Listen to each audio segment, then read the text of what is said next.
মা বাবারা সন্তানদের কাছে ছোট্ট অবস্থার থেকে আমরা যেটা দেখছি, ওই উল্টা পাল্টা গল্প শোনাই ঘুমানোর আগে, ভূত প্রেতের কিচ্ছা কাহিনী আমাদের সন্তানদেরকে শোনাই, যার ধরনেরা ভূত প্রেতকে ভয় পায়, আল্লাহরে ভয় পায় না। কথা ঠিক কিনা? আমার সন্তান যখন ভাত না খায় আমরা বলি হালম আসবি, ভূত আসবি, বাঘ আসবে, অমুক আসবি, সিংহ আসবি, ইত্যাদি ইত্যাদির কথা, মিথ্যা গল্প গুজব আমরা কাহিনী তাদেরকে শোনাই। আল্লাহর কসম, একজন সন্তানও তার মায়ের কাছ থেকে সত্যের ডিরেকশন আজকের সমাজে পাচ্ছে না।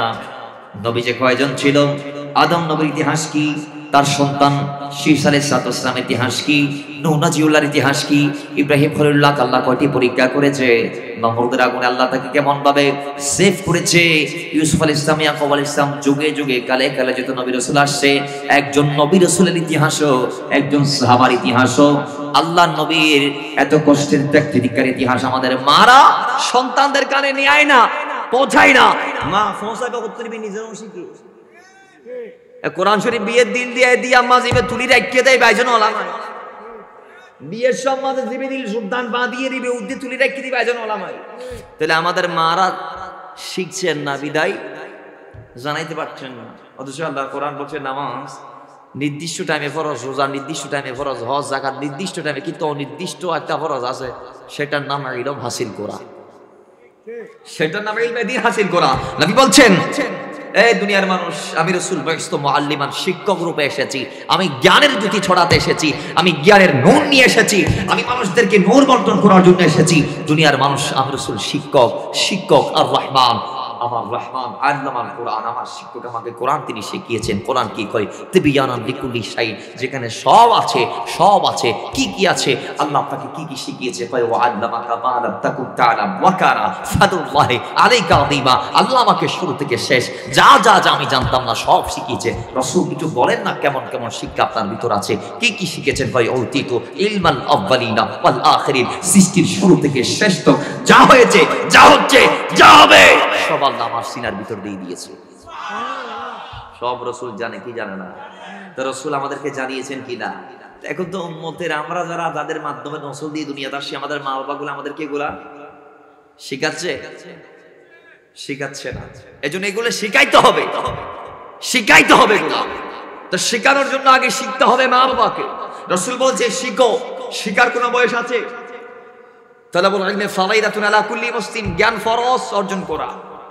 নবী বলে নাই যে তুমি প্রাপ্তবয়স্ক হওয়ার পর জ্ঞানের আলো নিবা, বলে নাই রাসূল।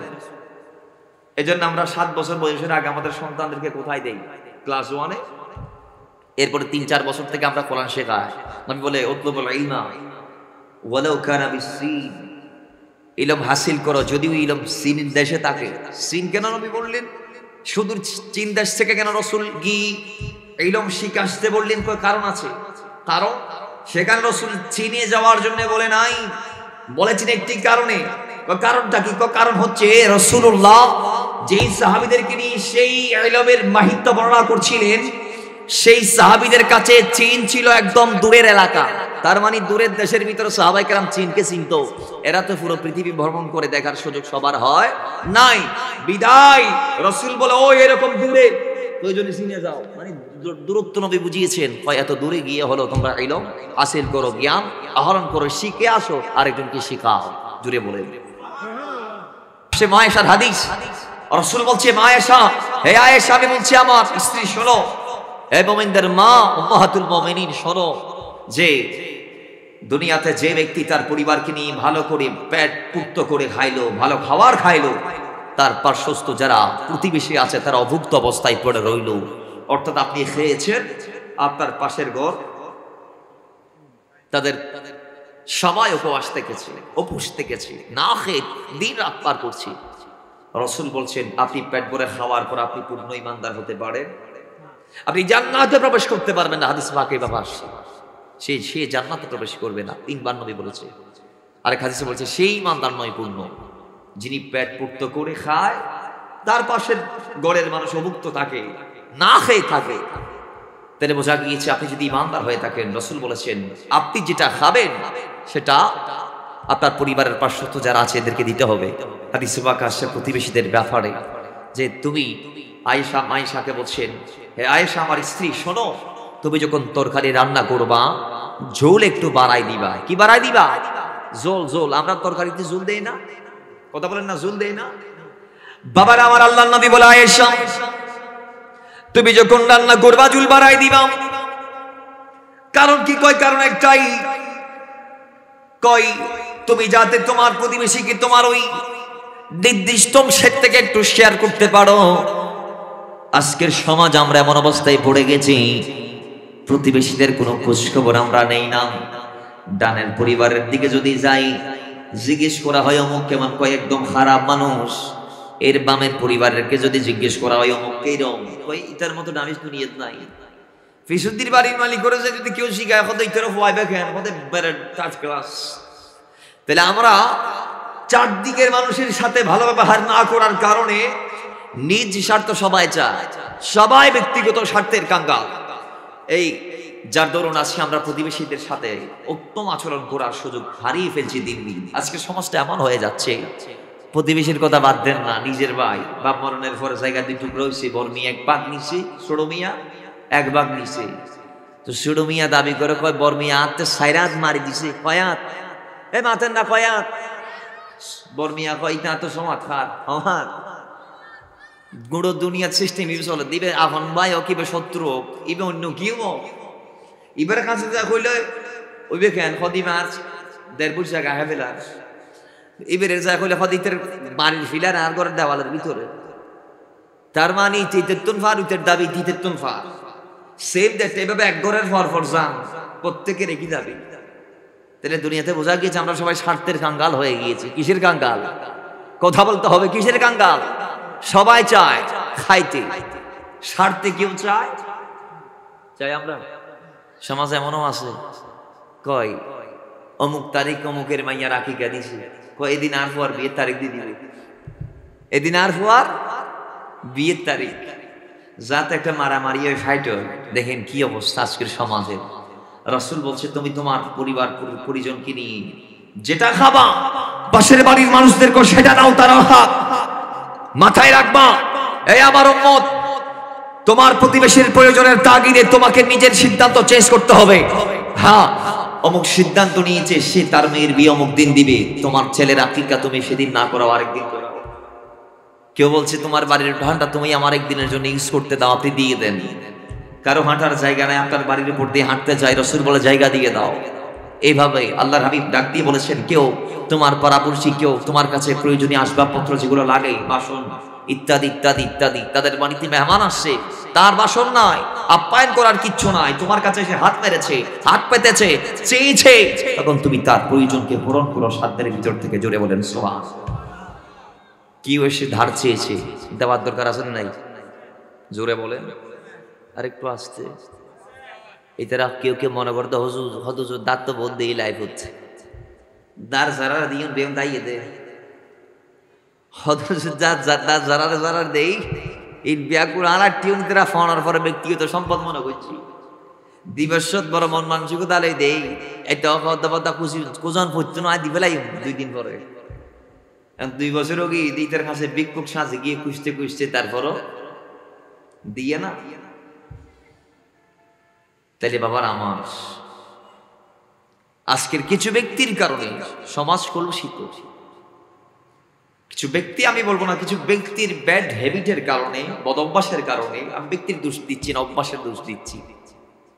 কারণ ব্যক্তি খারাপ নয়, তিনি যেটা করছে ওইটা খারাপ। সে চাইলে ভালোটা করতে পারে, ঠিক কি না? তো ভালোটা করার জন্য কি ফিরিস্তা হওয়ার দরকার? কই না, ভালোটা করার জন্য একটা সৎ ইচ্ছার দরকার। কিসের? সৎ ইচ্ছার দরকার। আপনি আপনার ইচ্ছাকে পরিবর্তন করুন, আপনার চাহিদা পাল্টান, জীবন পাল্টে যাবে ইনশাআল্লাহ। ইনশাআল্লাহ আমাদেরকে পরিবর্তন হওয়ার তৌফিক দান করুন। তাহলে এই প্রতিবেশী যাদের ব্যাপার ইসলাম এত বারংবার আমাদেরকে ডিরেকশন দিচ্ছে, এদেরকেও পরিবারের অন্তর্ভুক্ত মনে করতে হবে। রাসূল বলছে এজন্য একজন বান্দা আল্লাহর এই জমিনে যাওয়ার পর আমি পরিবারের ভিতরে সর্বোচ্চ রেসপেক্টের মালিক যাকে বানিয়েছি আমার উম্মতের জন্য, সেটা হচ্ছে তার মা। সেটাকে জোরে বলুন, সেটাকে। বাবার আমার পরিবারকে নিয়ে প্রথমে মায়ের কথা আসবে, পরিবারকে নিয়ে একটা শব্দ বললো মায়ের কথা আসবে। কেমন রাসূল বলেছেন, আল্লাহ নবীর একজন গোলাম রাহমাতাল লিল আলামিনের কদমে গেলেন, যাবার পর তিনি ডাক দিয়ে বলেন, ইয়া রাসূলুল্লাহ, নবী আমি জানতে চাই আমি উত্তম ব্যবহার দুনিয়াতে কার সাথে করব। ইয়া রাসূলুল্লাহ, গোটা দুনিয়াটা আমার পরিবার, দুনিয়াতে আমরা যেখানে যাই সেখানে বন্ধু বানাই। 1 ঘন্টার জন্য খালুর বাড়ি গেলাম, সেখানে 2টা বন্ধু বানাইলাম। আমরা কলেজ লাইফে গেলাম, বন্ধু বানাইলাম। স্কুল লাইফে বন্ধু বানাইলাম, প্রাইমারি লাইফে বন্ধু বানাইলাম। সেখান থেকে ভার্সিটি লাইফে গেলাম, সেখানে বন্ধু বানাইলাম। চাকরিজীবী যখন হলাম সেখানে বন্ধু বানাইলাম। বাজারে গেলাম, বন্ধু বানাইলাম। বন্ধু বানাইতে বানাইতে বৃদ্ধ অবস্থায় আমরা বন্ধু বানাই কি বানাই না, বরং বৃদ্ধ অবস্থায় বন্ধু আর একটু বেশি বানাই। তখন একদম ফ্রি, আমাদের ফ্রি টাইম রিটায়ার্ডের পর। ও দুনিয়ার মানুষ, সাহাবী ডাক দিয়ে বলে, ইয়া রাসূলুল্লাহ, ও দয়াল নবী রাহমাতাল লিল আলামিন, গোটা দুনিয়াতে আমি উত্তম ব্যবহারটা কার সাথে করব আমি জানতে চাই। আল্লাহ নবী বলে, কালা আমুকা, তোমার মায়ের সাথে। সাহাবী আবার ডাক দিয়ে বলে, ইয়া রাসূলুল্লাহ, এবার জানতে চাই এরপর কে? আল্লাহ নবী আবার বললেন, ফাম্মা মুক, তোমার মা। সাহাবী আবার বলেন, রাসূল এরপর কে? আল্লাহ নবী বললেন, ফাম্মা মুক, এরপর তোমার মা। রাসূলের পর কে? তো তোমার বাবা। রাসূলের পর কে? কয় তোমার আত্মীয় স্বজন, পাড়া পড়শি, প্রতিবেশী। সুবহানাল্লাহ। আর জোরে, তাহলে প্রথমে কে? জোরে বলুন কে? সুপ্রিম রেসপেক্ট আপনি মায়ের জন্য বরাদ্দ করবেন। আল্লাহ নবী 1 বার নয়, 2 বার নয়, 3টা বার এই মায়ের কথা উল্লেখ করেছেন। উল্লেখ করে জানান দিয়েছে, ও দুনিয়ার মানুষ, তোমরা দুনিয়াতে আসার পর থেকে আল্লাহ রাসূলের পরে তোমাদের জন্য সবচেয়ে বড় আপন যিনি, তিনার নাম মা। কথা ঠিক কিনা? বর্ণনাকারী বলছে, মুফাসসিরগণ বলছে, মুহাদ্দিসগণ বলছে, আল্লাহর হাবিব এই হাদিসে 3 বার মায়ের কথা বলেছে। কয়বার? 3 বার। অথচ সাহাবী প্রশ্নের ধরন চেঞ্জ করেছে। নবী এরপর কি? তার মানে আলাদা পার্সন করে ফেলেছে। রাসূল একই ভাবে উত্তর দিচ্ছেন, এরপর তোমার মা। সাহাবী বলে, এরপর কে? এরপর কে মানে ইয়ার পর হন।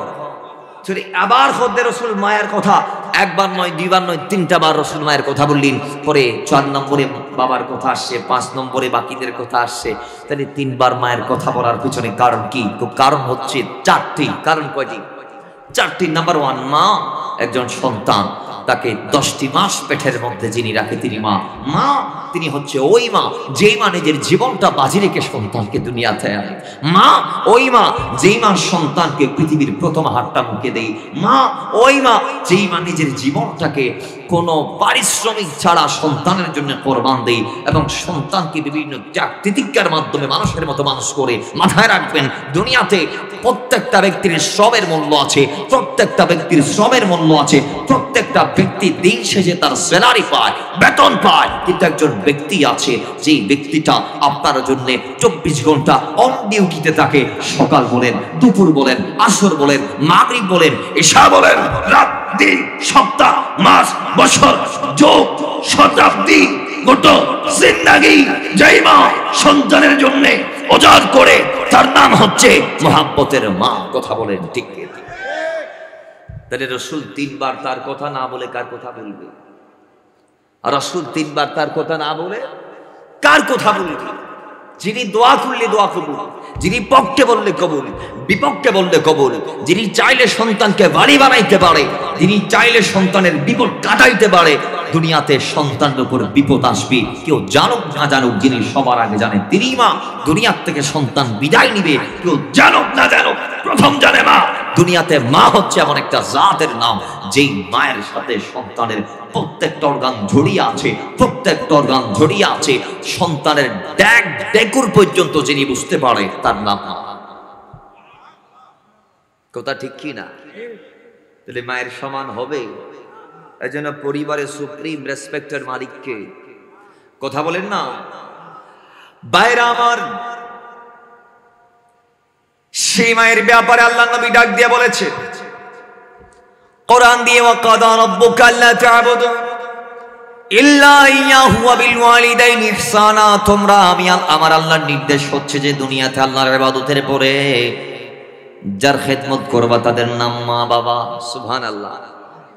আল্লাহ এদের ব্যাপারে বলছেন ওয়ালা তুশরিকু বিল্লাহি শাইআন ওয়া বিল ওয়ালিদাইনি ইহসানা। আল্লাহ নিজের ইবাদতের পরে ওয়াবুদুল্লাহ ওয়ালা তুশরিকু বিহি শাইআন ওয়া বিল ওয়ালিদাইনি ইহসানা, আমি আল্লাহর ইবাদতের পরে তুমি তোমার মায়ের কদমে যাও, মা বাবার খিদমত করো। এখানেও মায়ের কথা এসেছে। দুনিয়ার মানুষ তিনি কেমন মা, আল্লাহ নবী ডাক দিয়ে বলে, এক সাহাবী যখন রাসূল থেকে জানতে চাইলো, ইয়া রাসূলুল্লাহ, ও নবী, আমরা জানতে চাই আল্লাহর এই জমিনে আল্লাহর কাছে পছন্দের কি কোনো আমল আছে নাকি? সবচেয়ে পছন্দের আমল কোনটা? আইয়ুল আমালি আহাব্বু ইলাল্লাহি তাআলা। আল্লাহর নবী ডাক দিয়ে বলে, হ্যাঁ উম্মত শুনো, সাহাবী শুনো, আল্লাহর কাছে পছন্দের আমলের মধ্যে প্রথম হচ্ছে ক্বালাস সালাতু লিওয়াক্তিহা, সময় মতো নামাজ আদায় করা। সাহাবী ডাক দিয়ে বলে, কুলতু সুম্মায়ু, ইয়া রাসূলুল্লাহ, এরপর কি? আল্লাহ নবী বলে, ক্বালা বিরুল ওয়ালিদাইন, মা বাবার খিদমত করা। সুবহানাল্লাহ। সাহাবী ডাক দিয়ে বলে, কুলতু সুম্মায়ু, এরপর কি? আল্লাহ নবী বলে, ক্বালাল জিহাদু ফি সাবিলিল্লাহ, আল্লাহর রাস্তায় জিহাদ করা। এখানেও আল্লাহর ইবাদতের পরে মার কথা আসছে। সুবহানাল্লাহ বলেন। তিনি মার দাম কম না বেশি? আমার ভাইরা, হাদিসে আসছে আল্লাহ নবীর কদমে এক সাহাবী গেলেন, গিয়ে ডাক দিয়ে বলে, জাহিমা নাম ওই সাহাবী, না জাহিমাতা জাইলা নবী সাল্লাল্লাহু আলাইহি ওয়াসাল্লাম। ফাকালা ইয়া রাসূলুল্লাহ, ইয়া রাতুলাক জুয়া কদ জিতু আশতাশিরু। ইয়া রাসূলুল্লাহ, আমি চাই যুদ্ধের ময়দানে গিয়ে আপনার পক্ষে লড়ব, আমি আপনার কাছে পরামর্শের জন্য এসেছি। আমি জাহিমা জানতে চাই রাসূল, আমি কি যুদ্ধের ময়দানে যাব কিনা? ফাকালা, আল্লাহ নবী ডাক দিয়ে বলে, হাল্লাকা মিনহুম, আয় আমার সাহাবী, তোমার কি মা আছে নাকি? সাহাবী ডাক দিয়ে বলে, ক্বালা নাম, হ্যাঁ ইয়া রাসূলুল্লাহ, আমার মা আছে। আল্লাহর নবী ডাক দিয়ে বলে, ফালজামহা ফা ইন্নাল জান্নাতা ইনদা রিজালাই, কই তুমি যাও, তোমার মায়ের কদমে যাও, মার খেদমত করো, মার সেবা শুশ্রূষা করো, কারণ তোমার মায়ের কদমের নিচে আল্লাহ তোমার জান্নাতটা লিখে দিয়েছে। তুমি যুদ্ধের ময়দানে যাওয়ার দরকার নাই, তুমি যাইও না, আমি রাসূল বলবো যাও, মার কদমে যাও, মার খেদমত করো, কারণ তোমার জান্নাত মায়ের কদমের নিচে। কোথায়? মায়ের কদমের নিচে। তাহলে মার দাম কম না বেশি? এক হাদিসে তো রাসূল এটা বলে দিয়েছেন, ইন্নাল জান্নাতা তাহতা কদামি উম্মাহাত, জান্নাত কোথায়? মার কদমের নিচে। বাবার আমার, এভাবে আল্লাহ নবী সাল্লাল্লাহু আলাইহি ওয়াসাল্লাম আরো ইরশাদ করছেন। মায়েশা হাদিসের রাবি তিনি বলছেন, আল্লাহ নবীকে আমি বলতে শুনেছি, ক্বাল দাখালতুল জান্নাতা ফাসামি'তু ফিহা কিরাআতান, কয় আমি যখন জান্নাতে প্রবেশ করলাম মেরাজের রাতে, আল্লাহ নবীর এলান। হাদিসটা ইমাম বাইহাকির শুআবুল ঈমানের মধ্যে, মিশকাতুল মাসাবির মধ্যেও আসে হাদিস কানা। রাসূল বলছে, আমি যখন জান্নাতে প্রবেশ করলাম, আমি কোরআন তেলাওয়াতের শব্দ শুনলাম জান্নাত থেকে। তো জান্নাতে প্রবেশ করে জান্নাতের ভেতর থেকে কোরআনের শব্দ শুনে, তেলাওয়াতের শব্দ শুনে আমি জিজ্ঞেস করলাম ওই ফেরেশতাদেরকে, হে ফেরেশতারা বলো, এই জান্নাতে কে কোরআন তেলাওয়াত করছে? সুবহানাল্লাহ, আরো জোরে বলেন। বাবার আমার, আল্লাহ নবী বলে, কুলতু মান হাযা, এটা কে? জান্নাতের ভিতর কোরআন পড়ে কে? ফাকালা, ফেরেশতারা বলল, হারিস ইবনে নুমান, কাযালিকুমুল বির, কাযালিকুমুল বির ওয়া কানা বিরুন নাসি বিয়ুমিহি। আল্লাহ নবী ডাক দিয়ে বলে, কয় আমি যখন জিজ্ঞেস করলাম জান্নাতের ভিতরে কোরআন তেলাওয়াত করে কে করে, আমি জানতে চাই জান্নাতের ভিতরে কে কোরআন তেলাওয়াত করে, আমি জানতে চাই। আমাকে বলা হলো, ইয়া রাসূলুল্লাহ, ও নবী, এটা আপনার উম্মতের ওই ব্যক্তি যার নাম হচ্ছে হারিস বিন নুমান। আমি রাসূল সঙ্গে সঙ্গে এবার মাথার মধ্যে একটা ধারণা নিয়ে আসলাম, কয় হারিস বিন নুমান তো উম্মতের ওই ব্যক্তি যে ব্যক্তি দুনিয়াতে মাকে এমন বেশি ভালোবাসে, আমার উম্মতদের ভিতরে তার চেয়ে মাকে বেশি কেউ ভালোবাসতে পারে নাই। জুড়ে বলেন সুবহানাল্লাহ। তিনিও আমার ওই উম্মত, যে উম্মত দুনিয়াতে মাকে সবচেয়ে বেশি ভালোবাসে, উম্মতের ভিতর মাকে সবচেয়ে বেশি মহব্বত সে করে, সবচেয়ে বেশি রেসপেক্ট সে করে, যার দরুন আমি রাসূল ওই লামকানে গিয়ে মেরাজের রাত্রিতে জান্নাত ভ্রমণে গিয়ে আমি দেখতে পাচ্ছি যে আল্লাহ আমার উম্মত হারেসাকে জান্নাতে রেখেছে, আর জান্নাত থেকে সে কোরআনে পাকের তেলাওয়াত করছে। জুড়ে বলেন সুবহানাল্লাহ। এর মার সেবা করার দরকার আছে না নাই? কেমন মা? আমি আরেকটা কথা, হাদিস ইমাম বুখারী হাদিস কোট করেছেন। হাদিসটা হচ্ছে বুখারী শরীফের মধ্যে নবম পর্বের মধ্যে আসছে 2320 নং হাদিস। হাদিসের রাবি হচ্ছে হযরত আবু হুরায়রা। তিনি বলছে, মা হচ্ছে ওই মা যেই মা সন্তানকে অন্যায়ভাবে বদদুয়া দিলেও আল্লাহ কবুল করে নেই। সন্তান যদি আল্লাহর ওলি হয়, মাথায় রাখবেন, সন্তান যদি আল্লাহর ওলি হয়, সে যদি রাইটস থাকে, সে সঠিক আছে, কিন্তু মা অন্যায়ভাবে বদদুয়া দিছে। কিভাবে? অন্যায়ভাবে। তাও কার বিরুদ্ধে? আল্লাহর ওলির বিরুদ্ধে। কিন্তু রাসূল বলছেন অসুবিধা নাই, মা অন্যায়ভাবে দিক বা ন্যায়ভাবে দিক, মার বদদুয়াটা আল্লাহর দরবারে মকবুল হয়ে যায়। কারণ মা হাত উঠাইতে দেরি, সন্তানের পক্ষে হোক বিপক্ষে হোক, ন্যায়ভাবে হোক অন্যায়ভাবে হোক, আল্লাহ কবুল করে নিবে। তেরে জীবনে কোনোদিন মায়ের বিরুদ্ধে যাওয়া যাবে? কথা বলেন, যাওয়া যাবে? কারণ মা ওই মা যিনি অন্যায়ভাবে যদি লানত দেয়, এটা কবুল করে নেই। কি কার বিরুদ্ধে কবুল করছে জানেন? 2320 নং হাদিস আসছে বুখারী শরীফের 9ম পারা 1ম কর্দম। কয় বনে ইসরাঈলের একজন ব্যক্তি, অনেক বড় আল্লাহর ওলি, যার নাম ছিল জোরাইস। নাম কি? তার কাছে একটা মেয়ে গেছে, জেনার অফার নিয়ে। সে অফার দিয়েছে, জোরাইস প্রত্যাখ্যান করেছে। কিন্তু পরক্ষণে মেয়েটা জোরাইসের মান হানি করার জন্য আরেকজন ডাকালের সাথে ভাতি করে সহবাস করে একটা পেটে বাচ্চা ধারণ করলি। 10 মাস পরে বাচ্চাটা নিয়ে ভূমিষ্ঠ হওয়ার পরে গ্রামের পঞ্চায়েতের কাছে গিয়ে বিচার দেয়, হুজুর এত বড় আল্লাহর ওলি আমার সাথে বিচার করছে, জেনা করছে, এর বিচার আপনারা করুন। এখন মানুষ গিয়ে জোরাইসের ঘর বাড়ি যা আছে সব ব্যাংকে দিছে, জোরাইসকে নিয়ে আসছে। এখন জোরাইস বলতেছে, আমি যদি তোমাদেরকে ওই তাওরাত জবুর ইনজিল এগুলো মাথায় নিয়ে বললে তোমরা বিশ্বাস করবা না? কারণ মেয়েটার তালে তালে তোমরা নাচতেছো, মেয়েটার ঢোলের বাড়ির তালে তালে তোমরা কি করতেছো? আসল সত্য তো তোমরা জানো না। কয়েকটা কাজ করে আমাকে 2 রাকাত পড়ার সুযোগ দাও। 2 রাকাত নামাজ, মাত্র কয় রাকাত? বাস সুযোগ দেয়া হয়েছে, নামাজ শেষ, হাত উঠায় বলে, রব্বি আমার মা একদিন বদদুয়া দিয়েছিল। কোন দিন? যেদিন আমার মা আমার ডাক দিয়েছে, আমি নামাজে দাঁড়িয়ে আছি, মা ডাক দিয়েছে জোরাইস পাশের রুম থেকে, আমি কথা বলি নাই কারণ নামাজে আছি। আবার ডাক দিয়েছে জোরাইস, আমি উত্তর দিতে পারি নাই কারণ নামাজে আছি। তৃতীয়বার আবার মা পাশের রুম থেকে ডাক দিয়েছে জোরাইস, আমি উত্তর দিতে পারি নাই কারণ নামাজে ছিলাম। ওই এরপরে আবার মা তোমার দরবারে বদদুয়া দিয়েছে, আল্লাহ জোরাইস পাশের রুমে আছে, আমি মা ডাক দিয়েছি, সন্তান জবাব দেই নাই। আমি মা বলছি আমার সন্তানকে বেশ্যা মহিলার হাতে লাঞ্ছিত করানোর পর তারপর মৃত্যু দিবা, তাকে মৃত্যুর আগে জিল্লত দিবা বেশ্যা মহিলার মাধ্যমে, জিল্লত দিবা একটা নষ্টা মহিলার মাধ্যমে। আমি মা বদদুয়া দিয়ে দিলাম, আল্লাহ বলে আমি কবুল করে নিলাম। বাস এই বদদুয়া প্রতিফল। জোরাইস ডাক দিয়ে বলে, রব্বি আমার জানা আছে ওই মায়ের বদদুয়া আজকে তুমি প্রতিফলিত করে দেখাচ্ছ। মৌলা সমস্যা নাই, আমি তেমন কিছু চাই না, আমি চাই আমার হারানো সম্মান যেটা হারিয়ে ফেলেছি সেটা আমাকে ফেরত দাও। আল্লাহ বলে, জোরাইস সমস্যা নাই, তোমার হারানো সম্পদ, তোমার হারানো সম্মান, তোমার হারানো দৌলত মর্যাদা এখন আমি ফিরিয়ে দিচ্ছি। যাও, ওই মহিলার সাথে কোনো কথা নাই, গ্রামের পঞ্চায়েতের সাথে কোনো কথা নাই, তুমি আজকে কথা বলবা ওই একদিনের নবজাতকের সাথে। যে মহিলা তার সন্তান নিয়ে আসি দাবি করতেছে এটা জোরাইজের বাচ্চা, জোরাইজ আমার সাথে জেনা করছে, মহিলার ওই বাচ্চা এবার লগে তুমি কথা কও। তো তিনি গিয়ে ডাক দিয়ে কয়, এই মহিলার পেটের নবজাতক বাচ্চা, তোমার বয়স এখন একদিন পূর্ণ হয় নাই, তুমি বলো তুমি আমার সন্তান নাকি অন্য কেউ তোমার বাবা? তো একদিনের বাচ্চা ডাক দিয়ে বলছে, হুজুর আপনার মা আপনাকে চিনে নাই, আমার মা আপনাকে চিনতে পারে নাই, না চিনে ভুল করে ফেলেছে, মাকে মাফ করে দেন হুজুর। মূলত মা আপনার কাছে গেলেও আপনি তার প্রস্তাবে রাজি হননি, আপনি তার প্রস্তাবে সাই দেননি, ঠাই দেননি, হা বলেননি, আপনি তার সাথে বাতি করেননি, জেনা করেননি, বেবিচার করেননি।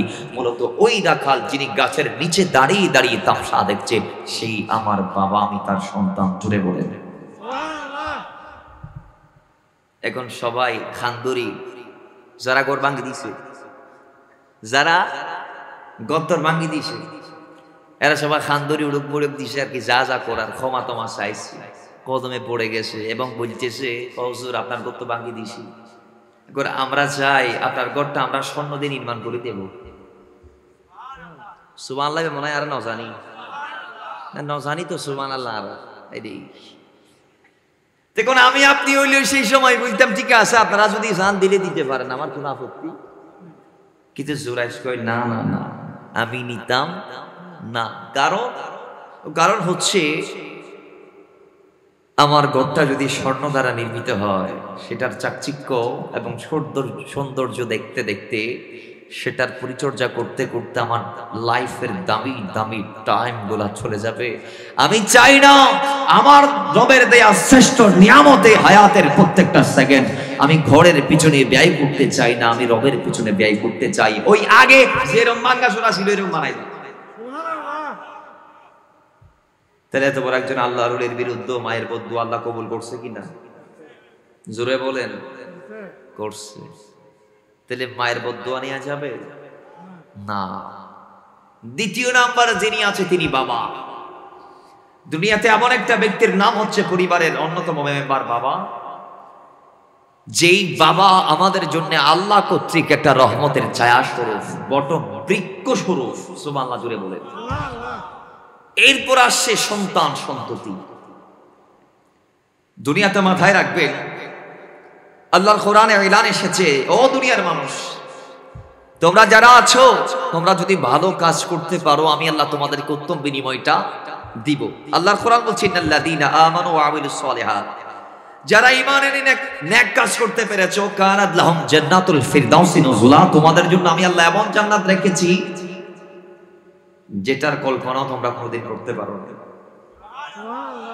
সামান্য সিদ্দিক আকবরের গোলাম যারা আছে, এদের যে জান্নাত, এই এক ব্যক্তির জান্নাতের কথা আমি বলি। এক ফেরেশতা একদিন বলে আল্লাহর কাছে, আল্লাহ আমি জান্নাতটা পরিভ্রমণ করে দেখতে চাই। আল্লাহ তাকে দিয়েছে, সে জান্নাতে গিয়ে ওড়াল দিতে দিতে দিতে দিতে দিতে দিতে বছরের পর বছর হায়াত গুজার করেছে। সে শেষমেশ ক্লান্ত হয়ে থামে গেছে, শেষ করতে পারে একজনের জান্নাত পরে সে বলে, আল্লাহ আমাকে আবার সুযোগ দাও, আমি আবার উড়ে দেখতে চাই। সে আবার উড়াল দিচ্ছে, অনেক বছর গেছে, তারপরও শেষ। এখন সে বলতেছে, আল্লাহ এই জান্নাতটা এত বড় কেন, এটা কার জন্য বানাইছো?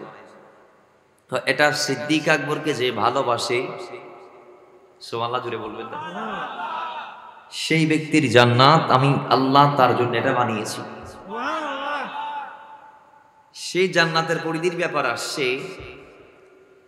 জান্নাতের পরিধি হচ্ছে ওয়াজান্নাতিন আরদুহাস সামাওয়াতি ওয়াল আরদ, একজনের জান্নাত হচ্ছে আসমান এবং জমিন পরিমাণ।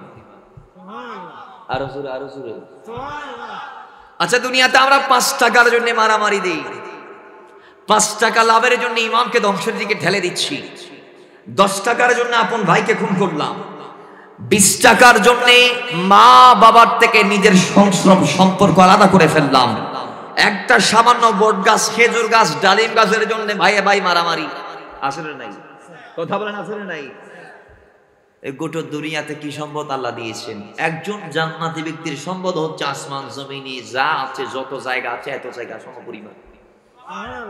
সেটা আমাদের উচিত হচ্ছে আমরা দুনিয়ার ঘনস্থায়ী পৃথিবীর 1 ইঞ্চি 2 ইঞ্চি 3 ইঞ্চি করে এগুলার মালিকানা অর্জন না করে আমরা যেন জান্নাতের মালিকানাটা অর্জন করতে পারি। তো আল্লাহ বলছে, এ বান্দা, জান্নাতের মালিকানা যদি অর্জন করতে চাস, তাহলে আমি আল্লাহ তোকে বলে দিলাম, আয় আমি আল্লাহর দিকে আয়, আমি আল্লাহকে নিজের জীবনটা দিয়ে দে, দৌলতটা দিয়ে দে, কারণ আমি আল্লাহ ইন্নাল্লাহা ইশতারা মিনাল মুমিনিনা আনফুসাহুম ওয়া আমওয়ালাহুম বিআন্না লাহুমুল জান্নাহ, আমি ঈমানদারকে জান এবং মালের বিনিময়ে জান্নাতটা দিয়ে দিয়েছি। তার মানে যিনি জান্নাতি, যিনি ঈমানদার, তার জানের ভয় থাকতে পারে, জানের মূল্য থাকতে পারে, জানের পরোয়া থাকতে পারে, এবং মালের পরোয়া তিনি করে না। যার ধরুন সিদ্দিক আকবর এবং নবীর গোলামরা ইসলামের জন্য অকপটে দিয়েছেন, ডান হাত দিয়ে বাম হাত দিয়ে, যে হাত দিয়ে পাইছে এই হাত দিয়ে দিয়েছে, প্রকাশ্যে দিয়েছে, অপ্রকাশ্যে দিয়েছে, রাতে দিয়েছে, দিনে দিয়েছে, যখন ইচ্ছা তখন দিয়েছে। সুবহানাল্লাহ জুড়ে বলেন। কিন্তু আজকে আমরা, তারা তো সব দিয়ে গেছে, জীবনও দিয়ে গেছে, আমাদের তো সময় দিতে হচ্ছে ইসলামের জন্য। আমরা দিতে পারতেছি আমরা? না না, আমরা নিজের লাইফকে টাইম দিতে দিতে আমরা সমস্ত সময় আমরা খরচ করে ফেলতেছি। আল্লাহ রসুলকে আমরা সময় দিতে পারছি? আমরা যদি আল্লাহ রসুলকে সময় দিতে পারতাম, তাহলে মসজিদগুলা কি খালি থাকতো? মুসল্লির অভাব থাকতো? সমাজে কি মার গুরুত্ব কম থাকতো? বিয়ের পরে কি সন্তান কি মা বাবার থেকে আলাদা হয়ে যাইতো? নিজের ভাইয়ের থেকে আলাদা হয়ে যাইতো? নিজের বোনকে কি পরিচয় দিতে লজ্জা পাইতো? ইয়েতিমের হক মেরে খাইতো? না। তাহলে আজকে আমরা এমন হয়ে গিয়েছি, ও দুনিয়ার মানুষ। এবার আসুন না, আসল জিনিসটা কোথায়? আসল দৌলতটা কোথায় আমরা একটু জেনে নেই। তা আল্লাহর কোরআন বলছে, দুনিয়ার মানুষ তোমরা নিজে বাঁচলে হবে না, কু আনফুসাকুম ওয়া আহলিকুম, তুমি বাবা বাঁচবা সন্তানকে বাঁচাইবে না, হতে পারে না। তুমি মা বাঁচবা সন্তানকে বাঁচাইবে না, হতে পারে না। আল্লাহ বলছে তুমি বাঁচো, তোমার পরিবারকেও জাহান্নাম থেকে বাঁচাও।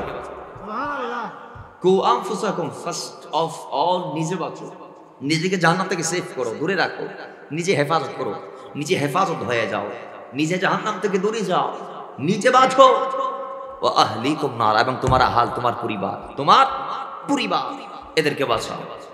বাবারা আমার, এজন্য হাদিসে পাক আসছে কিয়ামতের দিন আল্লাহ সুবহানাহু ওয়া তাআলা সন্তানদেরকে ডাক দিয়ে বলবেন, এই সন্তানরা তোমরা যাও জাহান্নামের মধ্যে যাও। সন্তানদেরকে যখন আল্লাহ জাহান্নামে যাইতে বলবেন, সঙ্গে সঙ্গে ওই সন্তান আল্লাহর দরবারে বললে, রব্বি আমার একটা সওয়াল আছে, আমার একটা দাবি আছে। ও আসমানের মালিক, জমিনের মালিক, আরশের মালিক, মওলা আমি জাহান্নামে যাব কোন আপত্তি নাই, কিন্তু আমার সঙ্গে আমার বাবা মারেও দাও, কারে দাও?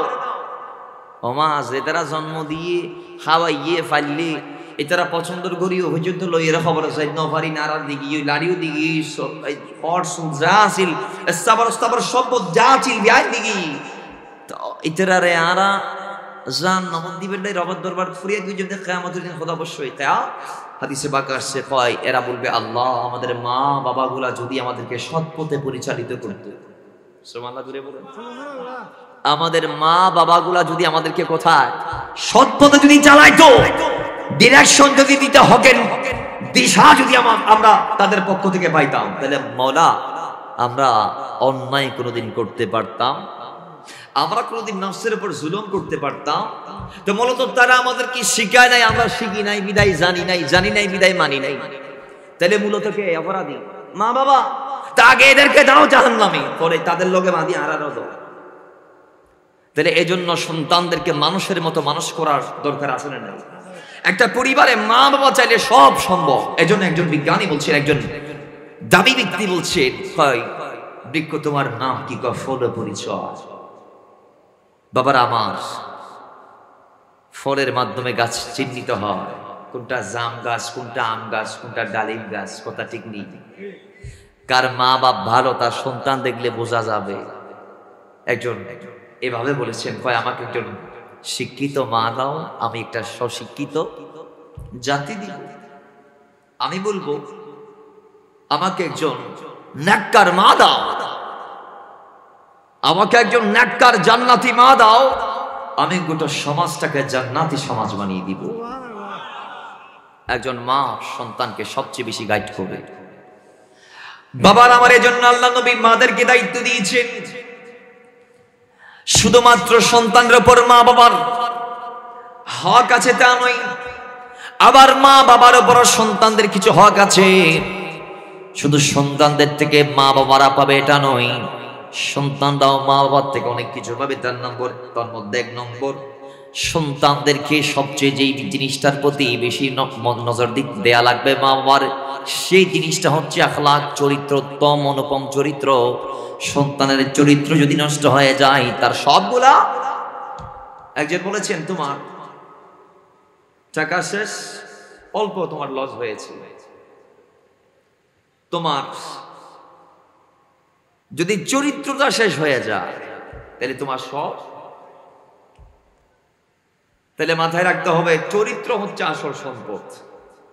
উত্তম চরিত্র গঠনে একজন মা সবচেয়ে বেশি সহায়ক ভূমিকা পালন করবে সন্তানের জীবনে। কারণ ও যে বলেছে, সন্তান ইউনিভার্সিটিতে ১ ঘন্টা ২ ঘন্টা ৩ ঘন্টার বেশি থাকে না। কলেজ লাইফত গেলে তুই ১ ঘন্টার তো বেশি, আর ক্লাসত বইতে গম নলায় তো এই বেশি কি বুকি আর। তাহলে গোফারা সবচেয়ে বেশি শিখাইতে পারে এবার মা বাপে, কথা ঠিক নেবে ঠিক। মা বাপে যেভাবে পরিচালিত হইব, যেভাবে নিজের জীবন ধারণ করিব, লালন করিব, সন্তান দেখিব, শিখিব, কথা ঠিক নেবে ঠিক। কিন্তু আদির সমাজ জানি মা বাপ সন্তানের কি বালা খাত ডিরেকশন দিব, মা বাপে নিজেই ঘরের ফাইন দিন শিখিয়ে খারাপ প্রথমে খাড়া করে, জন্মর পর তো আরা দেহিদ্র না মিথ্যা হতার প্র্যাকটিস আর ফয়েন করে দেয়া দেয় উত্তম অনুপম চরিত্র করতে শিখার দেয় ফয়েন ধরে বিয়াদবি শিকার কথা যা উইতের মাথা ফাড়ি দিয়াই খান মাথা উইতের মাথা ফাড়ি দিয়াই কলাইছে হদফুদ রিসিভ কর তোর বাপ বাইরে গিয়ে বলে তো ইতে রিসিভ করি বলতেছে ফোলা কয় আঙ্কেল আসসালামু আলাইকুম আব্বু বলতেছে আব্বু নাকি বাইরে গেছে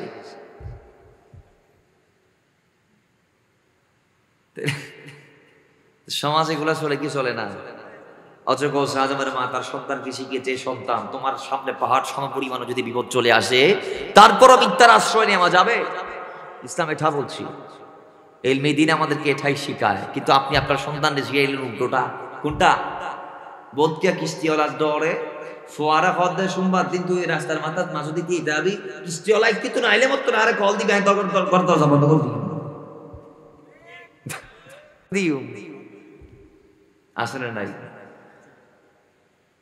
আমাদের সমাজে কিছু সন্তান পূজারী মা বাবা আছে সন্তানদের বেশি ভালোবাসে সন্তানরা যখন কারোর সাথে বেয়াদবি করে ফেলে তখন বিচার তো চলে আসে বাবার কাছে তোমার ফাঁসি আনলো বেয়াদে পেগুছি তোমার ফোন আনলোই বেয়াদে পেগুছি তো ইবে ফোয়ারে তো ডাক দিব তোর কথা ফোয়ারা যায় কদ্দ ফুট তোর বিরুদ্ধে মুখার হইয়ে তোর আগামীতে ডেইলি সালাম দিবি 10 দিব ন দিবি সালাম আগে দিবি দিতিব বেশি মাতিলে মাথা ফাড়ি দিবি তাহলে আজকের সমাজ সন্তানদেরকে এগুলাই শিখায় 20 বছর আগে আল্লাহি আল্লাহর কসম রাস্তার মোড়ে মোড়ে দাঁড়িয়ে কিশোর গ্যাংয়ের ছোট্ট ছোট্ট বাচ্চা কাচ্চা পোলা বান্দা মুরব্বীদের সাথে এইভাবে বেয়াদবি করার সুযোগ পাইতো জোরে বলেন কলেজের মোড়ে দাঁড়িয়ে ইফতিজিং চলতো এভাবে আমরা যে নোংরা পরিবেশ সৃষ্টি করেছি তৈরি করেছি এগুলা ছিল আজকে কোত্থেকে আসছে মুরব্বী দেখলে ছোট বাচ্চা বিড়ি টান মারি ধোঁয়া উফরে সারি দিই মুরব্বী তোমার বিড়ির স্টাইল আমার বিড়ির স্টাইল আলাদা তুমি অনেকদিন এইভাবে খাইছো আমার একটু দেখো সমাজ আজকে এগুলাই চলে কি চলে আমার দেশের যুবকগুলো আজকে অনুসরণ করে খ্রিস্টান কালচার ইহুদি নাসারার কালচার আর আমাদের দেশে যে পোশাকগুলো আসছে ম্যাক্সিমাম পোশাক বিধর্মী দেশ থেকে আসার কারণ আজকে আমরা বিজাতীয় দর্শনটাকে এমনভাবে অ্যাকসেপ্ট করে নিয়েছি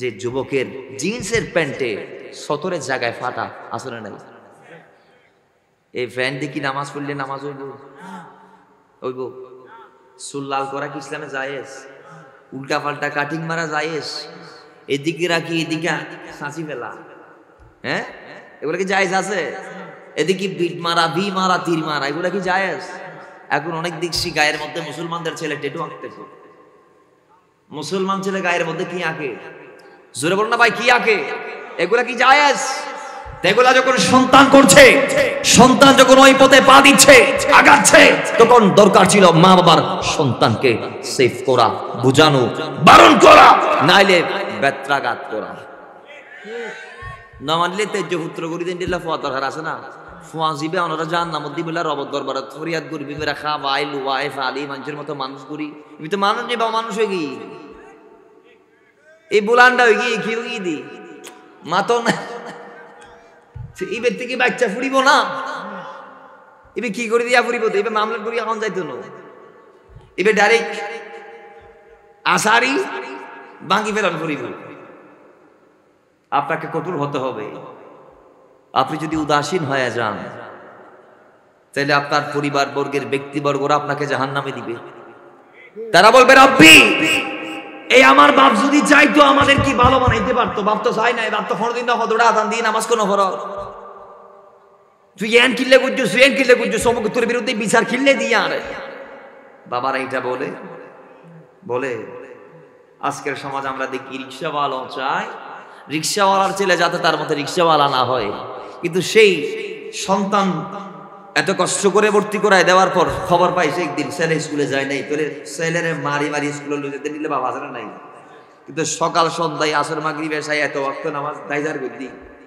সন্তান ফরিদ নভারে সন্তানের একবার হলো মা বাপের ডিরেকশন দেন না ডাক দেন না নদের আওয়াজ দের কইলাম নাই নদের ফজর তো দেন দফা আসিত জোর তো বাইরে আসর তো তোড়ে মাগরিবর তো দিকি এশার তো তুকি তাহলে মা বাপ সার কিন্তু ডিরেকশন, তাহলে এই সন্তান খারাপ হওয়ার পেছনে দায়ী বার হার দিয়ে মা বাপুর দিকে, মা বাপ চাইলে সন্তান ইবে মানুষের মতো মানুষ হইত, কিন্তু মা বাপর অবহেলার কারণে বাসি মিসগাইড হই, সৎপথত নাই বিচ্যুত হই, পদচ্যুত হই, উল্টা পথত গেই, কথা হন ঠিক নেবে ঠিক। আর একটু বড় করে ঠিক কিনা? আল্লাহ যার যার দায়িত্ব তাকে তাকে আদা করার তৌফিক দান করুন, আমিন পড়েন। মুহাব্বতে দরুদ পড়ি, আল্লাহুম্মা সাল্লি মাওলানা মুহাম্মাদ ওয়া আলা আলি সাইয়্যিদিনা। আরে ভাই মদিনার গোলামি, ও মদিনা ওয়ালা, মদিনার গোলামি আমায় দে, মদিনার গোলামি, ও মদিনা ওয়ালা, মদিনার গোলামি আমায় দে, ও মদিনা মনোয়ারা। আর তোমায় কেমনে পাবো মোরা, ও মদিনা মনোয়ারা,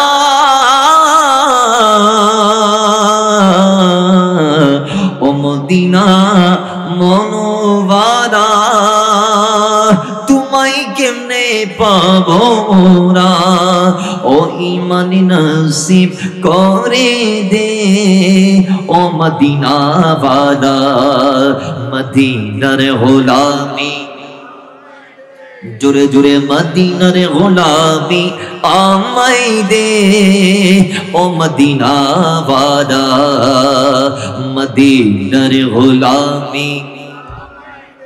আরে স্বর্ণ চাঁদি রূপা চাই না, চরণে ধুলি তো কামনা, স্বর্ণ চাঁদি রূপা চাই না,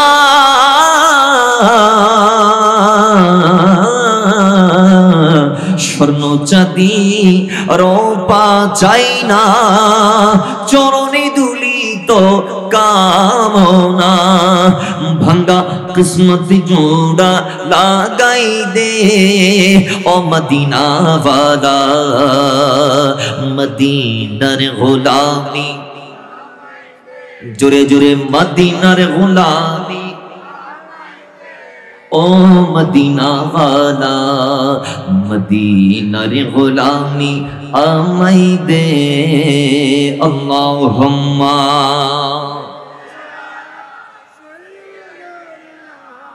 মাওলানা মুহাম্মাদ ওয়া আলা আলি সাইয়্যিদিনা।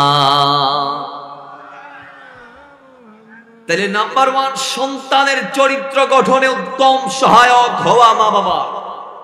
কয় এটা হওয়ার জন্য ফার্স্ট অফ অল মা বাবাকে উত্তম চরিত্রের মালিক আগে হতে হবে। মা বাপ যদি উল্টা পাল্টা হয়, হাজার চেষ্টার পরও সন্তান মানবে? কারণ সন্তান ছোট্ট অবস্থার থেকে দেখে আসে মা নামাজ পড়ে না, বাবা নামাজ পড়ে না, হ্যাঁ, মা এইটা করে ওইটা করে, বাবা এইটা করে ওইটা করে। এখন এইটা ওইটার বিরুদ্ধে যখন মা বাপ কথা বলে, তো সন্তান না পারতে কয় যে তোমারা গজ্জবে, তোমারা গজ্জদা আর কহ, তোমারা তো আগে গজ্জু। তাহলে এই জন্যেই আপনি আপনার সন্তানকে গাইড করার আগে নিজেকে গাইড করতে হবে। আগে নিজেকে পাল্টান, তারপর আপনার সন্তানকে পাল্টাবেন। আপনার সন্তান যখন পাল্টে যাবে, আপনার সন্তানের দেখা দেখা আপনার সন্তানকে দেখতে দেখতে 2, 1 জন, 3 জন, 4 জন, 5 জন, এইভাবে ভালো মানুষের সংখ্যা যখন দিন দিন বাড়বে, ইনশাআল্লাহ তখন সমাজ পাল্টে যাবে। আজকের সমাজে কিন্তু এগুলা খারাপ কাজের প্রতিযোগিতা, খনে খৈয়ান গুণা গরিব পারে, খন খৈয়ান সমাজ আজকে এটাই চলছে। বাবার আমার 2 নাম্বার, আল্লাহর কাছে দোয়া করতে হবে মা বাবাকে। নিশিরাতে তাহাজ্জুদের নামাজে দাঁড়িয়ে রবের কাছে চাইতে হবে, ও রাব্বি হাবলি মিনাস সালিহিন। দুনিয়াতে আমরা কারা আপনি নবীদের জীবনের নিয়ে রিসার্চ করেন, কোরআনের এলান দিচ্ছে। আল্লাহর নবীরা দোয়া করেছেন, আল্লাহ আমাদেরকে নেককার সন্তান দাও। কি দাও? নবীরা দোয়া করেছে। কারা? একটু বলেন না ভাই, কারা দোয়া করেছে? নবী, নবী, নবী, যাদের উপর আল্লাহর ওহী আসছে। কোথায় নবী? আমরা কোথায়? নবীরা দোয়া করছে, রাব্বি হাবলি মিনাস সালিহিন, ও মালিক নেককার সন্তানের জনক বানাও, নসল দিয়ে নেককার সন্তান পাঠাও। দুনিয়াতে এমন নারীও ছিল যেই নারীর বাবা নবী, দাদা নবী, স্বামী নবী, সন্তান নবী, ভাই নবী। জোরে বলে লাইলা বিনতে ইয়াকুব যিনি ছিল, ইয়াকুব আলাইহিস সালামের কন্যা, যার নাম ছিল, ডাক নাম ছিল বিবি রহিমা। তার আব্বা জান ইয়াকুব ছিলেন আল্লাহর পয়গম্বর নবী, তার দাদা ইসহাক আলাইহিস সালাম ছিলেন নবী, তার ভাই ইউসুফ ছিল নবী, তার স্বামী আইয়ুব আলাইহিস সালাম ছিল নবী, তার সন্তান হযরত জুলফিকার আলাইহিস সালাম তিনিও নবী।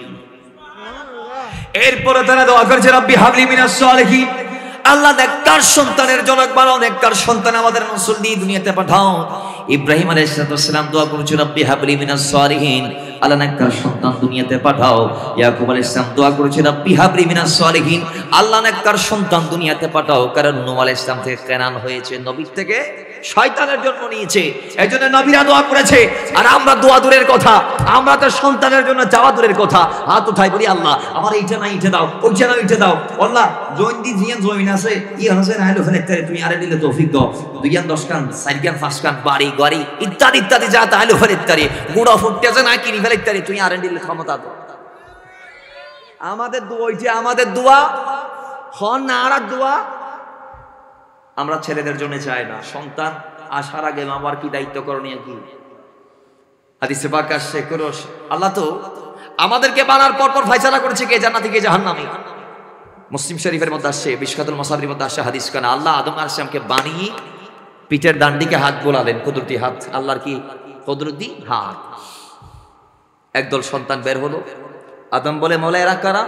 কয় এরা তোমার সন্তান, কিয়ামতের আগ তক আসবে দুনিয়ায়, এদের পরিচয় এরা জান্নাতি। এদের পরিচয় কি? এরা এখনো দুনিয়াতে আসে নাই, দুনিয়াতে এখনো সন্তানরা আসে নাই, কিন্তু আল্লাহ বলছে এরা তোমার সন্তান, এরা জান্নাতি, এরা জান্নাতের আমল করবে। এদের পরিচয়টা 2 নং। আল্লাহ বাম দিকে হাত বুলাইলেন, আদম আলাইহিস সালামের বাম পিঠে কুদরতি হাত বুলাইলেন মওলা। সঙ্গে সঙ্গে একদল সন্তান বেরোলো। আদম বলে, আল্লাহ এরা কারা? এরা তোমার সন্তান, এরা কিয়ামতের আগে আসবে, এরা জাহান্নামী। কিয়ামতের আগ পর্যন্ত এরা আসবে দুনিয়ায়, তোমার পাঠার পর থেকে এরা আসবে দুনিয়ায়। এদের পরিচয় এরা জাহান্নামী, এরা জাহান্নামের আমলগুলা করবে। এরা আমরা কে জান্নাতি কে জাহান্নামী, এগুলো আগ থেকে কি হয়েছে? ফয়সালা হয়েছে, নির্ধারিত হয়েছে। তো এরপরও কোন জাহান্নামী সন্তান যদি মায়ের পেটে আসে, সে জাহান্নামী আল্লাহ লিখে দিয়েছেন। কিন্তু মা যদি সন্তানটাকে গর্ভে ধারণ করে একটা বার কোরআনের পাককে খতম করতে পারে, তেলাওয়াতের মাধ্যমে সমাপ্ত করতে পারে 30 পারা, 114টি সূরা, 6000 আয়াত, আল্লাহর হাবিব বলছে ওই মা তার পেটে যে সন্তান ধারণ করেছে, একটা বার কোরআন খতম করার কারণে মায়ের সাদকায় আল্লাহ তার পেটের সন্তানটাকে জান্নাতি বলে আল্লাহ জান্নাতের লিস্টিভুক্ত করে দিবেন। যদিও আল্লাহ তারা জাহান্নামী বলে গ্রান্টেড করে দিয়েছেন, কিন্তু মায়ের পেটে থাকাকালীন মা এক প্রথম কোরআন তেলাওয়াত শেষ করতে পেরেছে বিদায় আল্লাহ মায়ের তেলাওয়াতের সদকায় সন্তানের লিস্ট জাহান্নামীদের থেকে কেটে জান্নাতের লিস্টিভুক্ত করে দিবেন। আর মাওলিং ধরে না হনওয়া সিরিয়াল সাদে ডাক্তার কদওয়া তোমার স্ত্রী যেতে কনসিভ গুজি এবারে বাড়ি খামতাম করার নদিও অতলো এরে মইস বাড়ার নদিবে এবারে দৌড়াদৌড়ি করার নদিবে জানা ফুরন দিয়ার নদিবে ইকে নগরিবে তুই এন্ডিলে চলিবা এই ফাঁকা আর মালর একেবারে আর ওর ইয়ে হলে জামাই হলে 10 মাস পর্যন্ত লিখিত কাগজের মাঝে দিয়ে দে তুই 10 মাস পর্যন্ত ফ্রি। তোমার তো না যেত থালা বাসন মাজন ফুটতো না, ফেটা টাকা তো দেই, তোমার তো না যেত দোন ফুটতো না, উড়ন গাড়া যারা দেন ফুটতো না, ইত্যাদি গরম ফুটতো না, তলিবে হদ নাই কিচ্ছু মার মোবাইলে টিকটুক করে চলাই আসে না নাই কথা বলে। আমাদের দেশে অনেকে আছে বিয়ের পর কাপল ব্লগ করছে। কি ব্লগ? তার মানে বিয়ের পরে স্ত্রীর সহ নিজান নামে যাচ্ছে। কোথায় যাচ্ছে?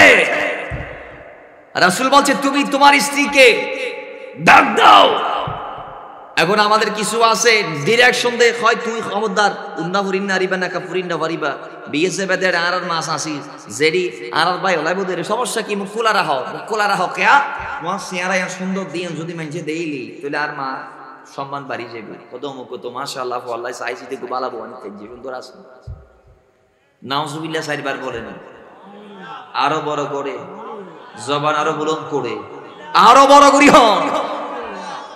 রাসূল বলছে এই দুনিয়ার স্বামীরা তোমার সামনে দিয়ে তোমার স্ত্রী বেপরদায় হাঁটে চলে ফিরে, তুমি স্বামী দেখার পরও না দেখার ভান ধরে বসে আছো, তুমি স্ত্রীকে বলো নাই পর্দা করো, এটা কই আমি রাসূল বলছি তুমি দায়ুস।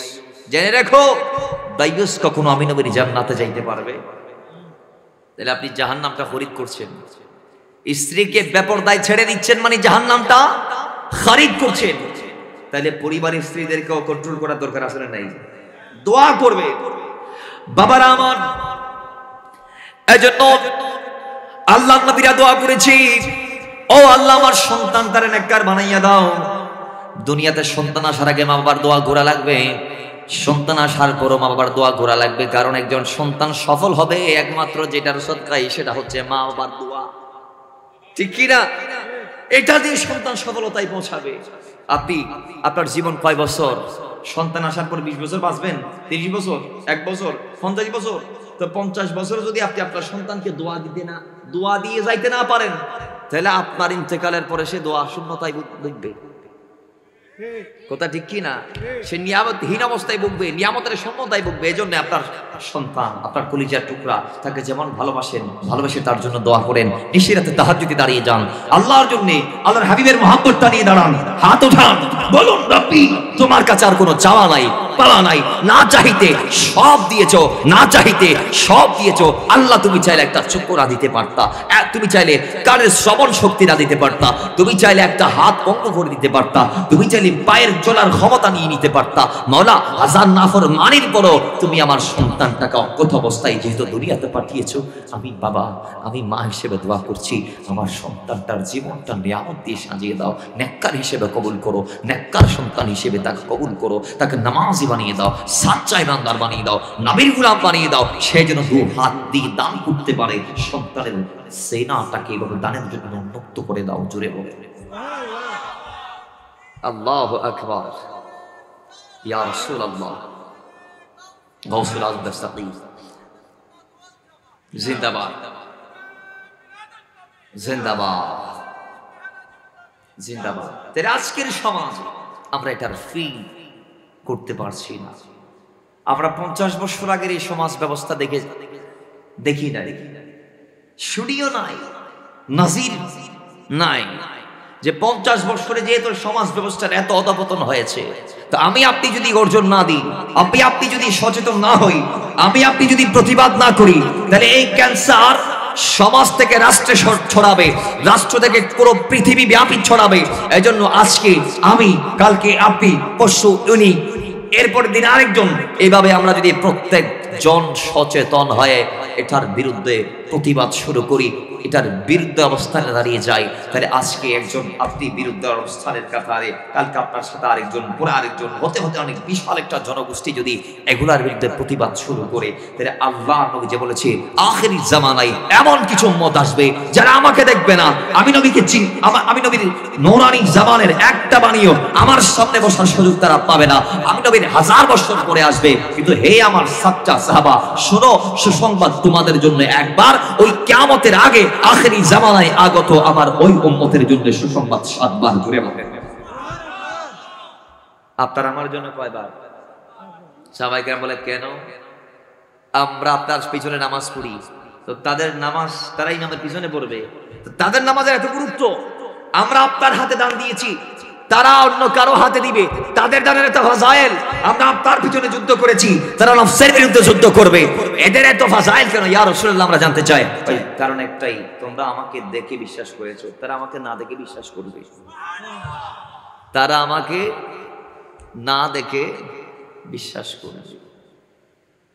এই জন্য এই যুগে যদি কেউ আল্লাহ রাসূলকে জানে, প্রাণে বিশ্বাস করে ভালোবেসে ভাঙতে পারে, তার জন্য 7টি সুসংবাদ। সুবহানাল্লাহ, আরো জোরে বলেন। বাবার আমার 3 নম্বর, মা বাবারা সন্তানদের কাছে ছোট্ট অবস্থার থেকে আমরা যেটা দেখছি, ওই উল্টা পাল্টা গল্প শোনাই ঘুমানোর আগে, ভূত প্রেতের কিচ্ছা কাহিনী আমাদের সন্তানদেরকে শোনাই, যার ধরনেরা ভূত প্রেতকে ভয় পায়, আল্লাহরে ভয় পায় না। কথা ঠিক কি না? আমার সন্তান যখন ভাত না খায় আমরা বলি হালম আসবি, ভূত আসবি, বাঘ আসবে, অমুক আসবে, সিংহ আসবে, ইত্যাদি ইত্যাদির কথা, মিথ্যা গল্প গুজব আমরা কাহিনী তাদেরকে শোনাই। আল্লাহর কসম একজন সন্তানও তার মায়ের কাছ থেকে সত্যের ডিরেকশন আজকের সমাজে পাচ্ছে না। নবী যে কয়জন ছিল, আদম নবীর ইতিহাস কি, তার সন্তান শীস আলাইহিস সালামের ইতিহাস কি, নূহ নাজিউল্লাহর ইতিহাস কি, ইব্রাহিম খলিলুল্লাহ আল্লাহ কয়টি পরীক্ষা করেছে, নমরুদের আগুনে আল্লাহ তাকে কেমন ভাবে সেভ করেছে, ইউসুফ আলাইহিস সালাম, ইয়াকুব আলাইহিস সালাম, যুগে যুগে কালে কালে যত নবী রাসূল আসছে, একজন নবী রাসূলের ইতিহাসও, একজন সাহাবার ইতিহাসও, আল্লাহর নবীর এত কষ্টের ত্যাগের ইতিহাস আমাদের মারা সন্তানদের কানে নিয়ে আয় না, পৌঁছায় না। মা পৌঁছাবে করতে নিজেরও শিখি, কোরআন শরীফ বিয়ের দিন দিয়ে দিয়ে আম্মা জিবে তুলি রাখিয়ে দেয়, বাইজন ওলামায় বিয়ের সব মাঝে জিবে দিল সুলতান বাঁধিয়ে দিবে, উদ্দি তুলি রাখিয়ে দিবে, বাইজন ওলামায়। তাহলে আমাদের মারা শিখছেন না, বিদায় জানাইতে পারছেন না। অথচ আল্লাহ কোরআন বলছে নামাজ নির্দিষ্ট টাইমে ফরজ, রোজা নির্দিষ্ট টাইমে ফরজ, হজ যাকাত নির্দিষ্ট টাইমে, কিন্তু অনির্দিষ্ট একটা ফরজ আছে, সেটার নাম ইলম হাসিল করা, সেটার নাম ইলমে দ্বীন হাসিল করা। নবী বলছেন, এই দুনিয়ার মানুষ, আমি রাসূল বয়স্ত মুআল্লিমান, শিক্ষক রূপে এসেছি, আমি জ্ঞানের জ্যোতি ছড়াতে এসেছি, আমি জ্ঞানের নূর নিয়ে এসেছি, আমি মানুষদেরকে নূর বন্টন করার জন্য এসেছি। দুনিয়ার মানুষ, আমি রাসূল শিক্ষক, শিক্ষক আর রহমান, আমার রহমান আল্লামাল কোরআন, আমার শিক্ষক আমাকে কোরআন তিনি শিখিয়েছেন। কোরআন কি কয়, তিবিয়ানান লিকুল্লি শাই, যেখানে সব আছে, সব আছে, কি কি আছে, আল্লাহ আপনাকে কি কি শিখিয়েছে, কয় ওয়া আল্লামাকা মা লাম তাকুন তাআলাম ওয়া কানা ফাদুল্লাহি আলাইকা আযীমা, আল্লাহ আমাকে শুরু থেকে শেষ যা যা যা আমি জানতাম না সব শিখিয়েছে। রাসূল কিছু বলেন না কেমন কেমন শিক্ষা আপনার ভিতর আছে, কি কি শিখেছেন, কয় উতিতু ইলমাল আউয়ালিনা ওয়াল আখিরিন, সৃষ্টির শুরু থেকে শেষ তো যা হয়েছে, যা হচ্ছে, যা হবে, সব আল্লাহ আমার সিনার ভিতর দিয়ে দিয়েছে। সব রাসূল জানে কি জানে না? তো রাসূল আমাদেরকে জানিয়েছেন কি না? এখন তো উম্মতের আমরা যারা তাদের মাধ্যমে নসল দিয়ে দুনিয়াতে আসছি, আমাদের মা বাবাগুলো আমাদেরকে এগুলা শিখাচ্ছে, শিখাচ্ছে না। এজন্য এগুলো শিখাইতে হবে, শিখাইতে হবে এগুলো। তো শেখানোর জন্য আগে শিখতে হবে মা বাবাকে। রাসূল বলছে শিখো, শিখার কোনো বয়স আছে? তালাবুল ইলমি ফারাইদাতুন আলা কুল্লি মুসলিম, জ্ঞান ফরজ অর্জন করা। নবী বলে নাই যে তুমি প্রাপ্তবয়স্ক হওয়ার পর জ্ঞানের আলো নিবা, বলে নাই রাসূল। এজন্য আমরা 7 বছর বয়সের আগে আমাদের সন্তানদেরকে কোথায় দেই? ক্লাস 1-এ। এরপরে 3-4 বছর থেকে আমরা কোরআন শেখাই। নবী বলে উতলুবুল ইলমা ওয়ালাউ কানা বিসসিন, ইলম হাসিল করো যদিও ইলম চীন দেশে থাকে। চীন কেন নবী বললেন? সুদূর চীন দেশ থেকে কেন রাসূল গিয়ে ইলম শিখে আসতে বললেন? কারণ আছে। কারণ সেখানে রাসূল চীনে যাওয়ার জন্য বলে নাই, বলেছেন একটি কারণে। কারণটা কি? কারণ হচ্ছে রাসূলুল্লাহ যেই সাহাবীদেরকে নিয়ে সেই ইলমের মাহিত্য বর্ণনা করছিলেন, সেই সাহাবীদের কাছে চীন ছিল একদম দূরের এলাকা। তার মানে দূরের দেশের ভিতরে সাহাবায়ে কেরাম চীনকে চিনত। এরা তো পুরো পৃথিবী ভ্রমণ করে দেখার সুযোগ সবার হয় নাই। বিদায় রাসূল বলে ও এরকম দূরে, প্রয়োজনে চীনে যাও। মানে দূরত্ব নবী বুঝিয়েছেন, কয় এত দূরে গিয়ে হলো তোমরা ইলম হাসিল করো, জ্ঞান আহরণ করো, শিখে আসো, আরেকজনকে শেখাও। জুড়ে বলে উতলুবুল ইলমা মিনাল বাহদি ইলাল লাহাদ, দুনিয়া থেকে কবর পর্যন্ত ইলম অর্জন করো। তার ইলমের বয়স নির্দিষ্ট আল্লাহ নবী করে দেয়, বলে না দিয়েছেন? দেই না, বলছেন মিনাল বাহদি ইলাল লাহাদ, দুনিয়া থেকে কবর। তার মানে একজন সন্তান দুনিয়াতে আসার পর থেকে কবরে যাওয়ার আগ তক শিখবে। তাহলে তার উত্তম শিক্ষক হচ্ছে মা বাবা। এখন মা বাবারা শিখাচ্ছে ওই ভূত প্রেতের কাহিনী। কিসের কাহিনী? কোরআনে যে 25 জন নবী রাসূলের ঘটনা আল্লাহ তুলে দিয়েছেন, হাদিসে পাকে যা আসছে অনেক নবীর কথা। মারা কি এগুলা শিখাচ্ছে সন্তানদেরকে? এখন ফোয়া কি বাপর বুকুর দুম যায় না মার বুকুর দুম যায়? তো মায়ে ওই ভূত প্রেতর কাহিনী হইরে দণ্ড লাগায়, এর যদি আল্লাহর ভয় গান দেখাইতো, জাহান্নামের ভয় দেখাইলি, ফোয়াইবে ছোট্ট অবস্থা তুম আল্লাহর প্রেমিক হিসেবে গড়ি উঠি। কথা ঠিক নেবে? ঠিক। এই জন্য এগুলা সন্তানদেরকে শেখাবেন। 4 নম্বর, শিশুরা ভুল করবে, সন্তানরা ভুল করবে, কারো সামনে তাদেরকে অপমান করা, হেয় প্রতিপন্ন করা যাবে। আমাদের সমাজে কিছু মা বাবা আছে বেশি অ্যাডভান্স, ফয়ে যদি হয় কি আজি মনে হয় রেজাল্ট দিই বিভিন্ন স্কুলত, আজি 26শে ডিসেম্বর আজি বহুত স্কুলত রেজাল্ট দিই, কিছু আগে দিই কিছু আর সামনে দিব।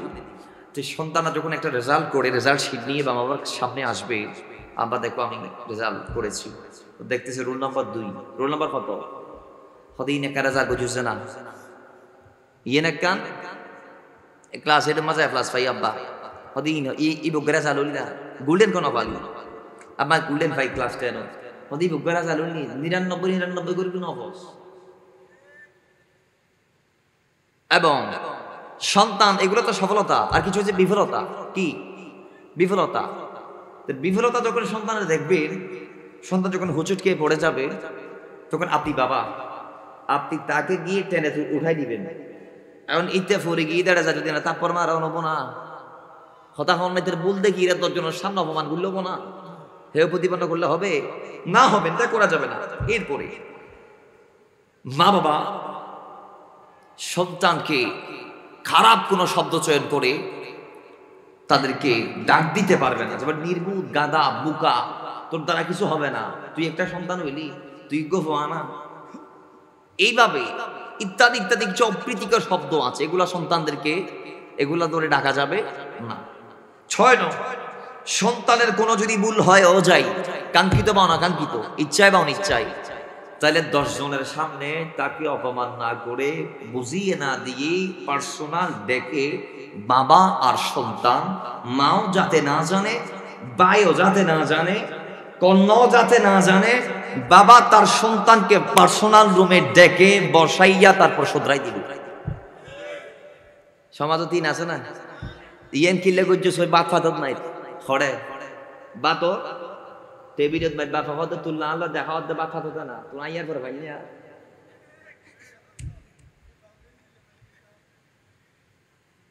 তাহলে এগুলা করা যাবে? তো ইয়ে নিবার ভাই মাই জুনি লপদে বদা তুই কেন বললি? তুলে এখন ছোট ভাইয়ের ফাঁস হইবে ছোট কি, ঠিক কিনা? বড় ভাই কিন্তু ছোট ভাইয়ের কাছে সে লজ্জিত, তার ছোট বোন আছে ভাতের টেবিলে, তার কাছেও সে। এজন্য বাবার আমার সন্তান যদি কোনো ভুল করে, তাকে বাবা শুধরাবে পার্সোনাল রুমে, সেফ রুমে ডেকে। 7 সন্তানদের সাথে সমতা বিধান করতে হবে। সাপোজ আপনার 4 ছেলে 2 মেয়ে, সবার সাথে আপনি উত্তম ব্যবহার করবেন। কেউ পড়ালেখা জানে বিদায় তারে ফরস খাওয়াইলেন, ভালো করে তারে কাপড় চোপড় নিয়ে দিলেন, আরেকজনে বললেন তোরে কিছু দিব না। এগুলা করা যাবে না? করা যাবে না। একজনকে যদি ছেড়ে দেন, 3 জনকে যদি বুকে দেন, তাহলে ওই একজন ইবে সন্ত্রাসী হয়ে যাবে, এই ব্যবসা ঠিকদার হইব, এবে কি হইব, সোড্ডা হাইতে হইব। এত লাইক সমতা বিধান অনরত্ন রক্ষাকরণ করিব। যদি অন সমানভাবে ব্যাকরণ আদর করি না ফাইলি, তাহলে অনর কারণে অনর্গ নষ্ট হয়ে যাবে। আর বাবা যখন আদর করবে সন্তানকে, বাবার আদরে অপদার্থ ছেলেটাও পদার্থে পরিণত হয়ে যাবে ইনশাআল্লাহ। এটাকে বলা হয় বাবার পাওয়ার। কির পাওয়ার বলেন না, বলেন না কিসের পাওয়ার? বাবার আমার 8 নং 10 বছর যখন সন্তানের বয়স হয়ে যাবে, সন্তানকে আলাদা রুমে আপনি দিয়ে দিবেন, আপনার ঘরে রাখবেন না, আলাদা সেফ রুম আপনার বাসায়। আপনার যে খাট আছে ওই খাটার সন্তানকে শোয়াবেন না, সন্তানের জন্য সেফটির সহকারে আলাদা একটা রুম নির্বাচন করবেন। কেয়া যাতে অনেক দল স্ত্রীর মাঝে জিন কথাবার্তা হয়, ইন যাতে অনর হয় হন না, নন এবার। এরপরে 9 সন্তানদের সামনে আমরা তো আমাদের দাম্পত্য বিষয়ক যত কথা আছে সব ওপেন করে দেই, গোপন যত কথা আছে একদিন ওপেন করে দিই, ইন হন যাইতো না। সন্তানের সামনে মা বাপ এইটার আর পার্সোনাল কথা কইতে পারিব না।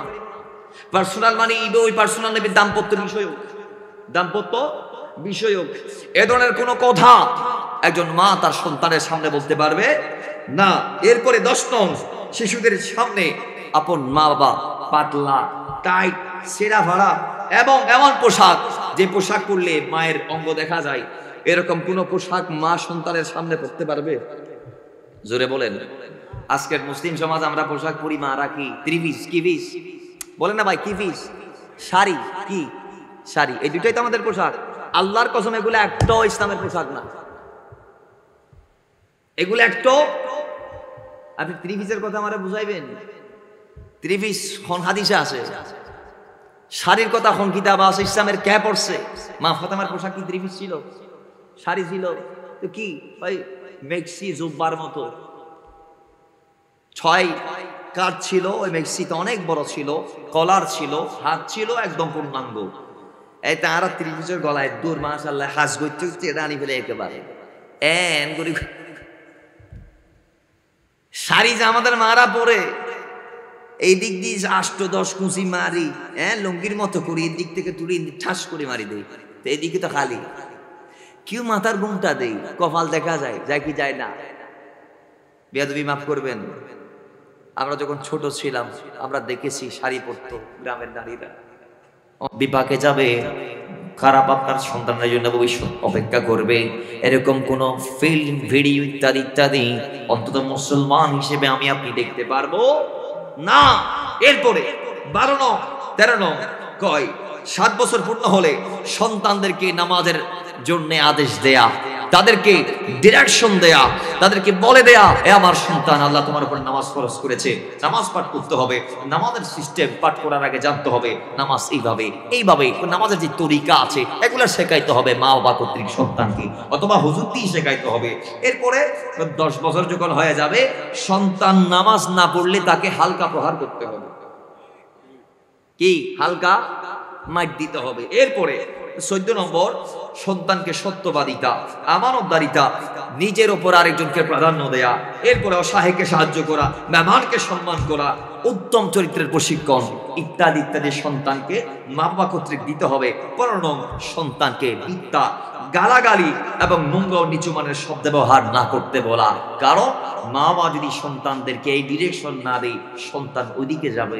বর্তমান সমাজ এমন হয়ে গিয়েছে, আমার সন্তান আপনার সন্তান কোন দিকে যাচ্ছে, কোন পথে পা বাড়াচ্ছে আপনি আমি যদি খেয়াল না করি, আমরা যদি নজরদারিতার ভিতর না রাখি, ফিল্টারিং যদি না করি, তাহলে ওদের ভবিষ্যতে ওই সন্তান নষ্ট হয়ে সর্বপ্রথম জুলুম আপনার আমার উপর করবে। কারণ আপনি আমি মা বাবা 24টা ঘন্টা আমরা তাদেরকে ঘরের ভিতর রাখবো। তো সন্তান যখন একদিন যখন হুট করে বলবেন 20 বছর পরে তুই এটা কেন করছো, এইতে বলবো 20 বছর আইন গরিতে তুই নদা হন বাপ, তুই অমানদ হনা, তুই আর ডাক নদিয়া কিলে ডাক দে, তখন বেয়াদবি অনন্দ গরিব ফিয়ানুল্লাহ আগে বাগে আস্তে আস্তে ফোয়াজেতে কদম দিয়ে বিপদত সর্বপ্রথম গাইডানো বা ফতন গঠন করিবে এবং ফোয়া হাল্লই মিলের হরে যার আপনার ছেলে কার সাথে সঙ্গ দিচ্ছে, কাকে বন্ধু বানাচ্ছে, ওয়াকুনু মা সাদিকিন, আল্লাহ সত্যবাদীদের সঙ্গ দিতে বলেছে। এখন আপনার সন্তান কার সাথে মিশছে, সে কি আমার ব্যবসায়ী নাকি ইয়াবার বিজনেস করে, না গাঁজাখোর, না সুদী, নাকি লুবি, না প্রতারক, নাকি ইত্যাদি ইত্যাদি খারাপ মানুষ, আমার নবীর ইসলামের খেয়ানত করছে, এরকম ব্যক্তির সাথে যদি আপনার ছেলে ওঠা বসা করে, তাহলে সে আমানতদার হবে না, সে খেয়ানতকারী হবে। সে কি হবে? আচ্ছা আজিজুন ছোট অবস্থাত অপরাধ জগতত ফাদেস ইন একমাত্র সঙ্গ দোষে লোহাবাসে। খারাপ বন্ধুর কারণে আসি তারা মিসগাইড হয়ে দেয়। তার বন্ধু যদি ভালো হইতো তাহলে তারা সৎপথ হতা হন নাই, তারা সৎপথ। কিন্তু আজি সন্তান আর গাইড করি ন পারি, খাল্লই মিলের খারিক কেজার খাল্লই মাতের খাল্লই চলের ইয়ে নারা নসাই হয়তো জ্যাং করি ব্যাং করো গোনা ফুয়ারি ইত্যাদি ইত্যাদি হইন দেরি আর পরে শনিবারে ডাক দিয়ে মনে রবিবারে ডাক দিয়ে মাস গিয়ে বছর গিয়ে যুগ গিয়ে এখন ফোয়া একেবারে নষ্ট হয়ে গিয়ে তৈরি এর কারণে ওরা মা বাবা দায়ী না এতেল্লাই সন্তানের নজরদারিতে দায়িবেন। 16 ইসলামের মৌলিক বিষয় সম্পর্কে সন্তানকে ধ্যান দিবেন, সন্তানকে ইসলাম শেখাবেন, তাকওয়া শেখাবেন, পরহেজগারিতা শেখাবেন, আমানতদারিতা শেখাবেন, ভ্রাতৃত্ববোধ শেখাবেন, মাহাব্বত শেখাবেন। দুনিয়ার মানুষ আজকে তো আমরা এগুলা শিখাইতে পারি না।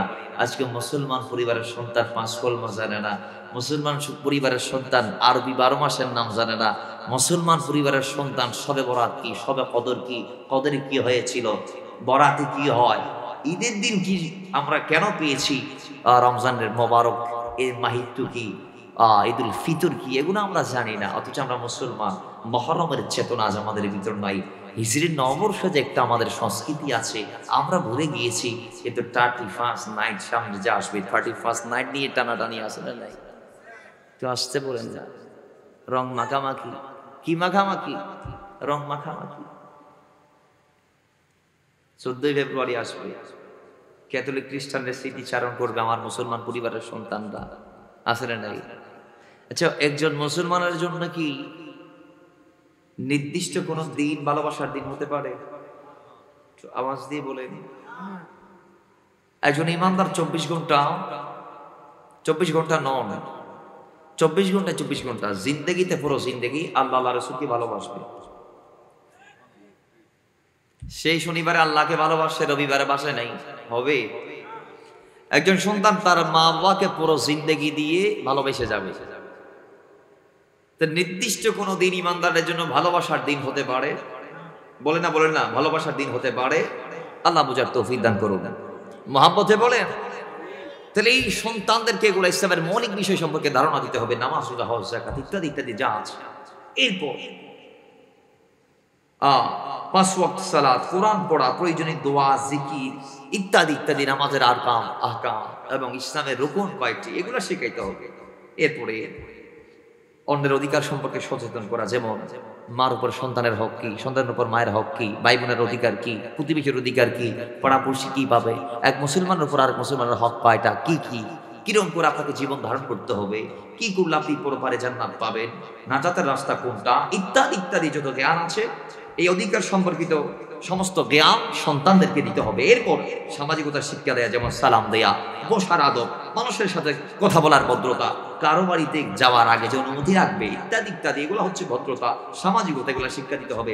19 নং কম্পিউটার, ইন্টারনেট, সোশ্যাল নেটওয়ার্কিং এর যত সাইট আছে, এগুলা ইউজের ক্ষেত্রে সন্তানদেরকে লিমিটেশন করে দিতে হবে, যে সন্তান তুমি এগুলা চালাবা। কারণ বর্তমান যুগ তথ্য প্রযুক্তির যুগ, তথ্য আদান প্রদান এই যুগে মোবাইলের মাধ্যমে হয়, কথা ঠিক কি না?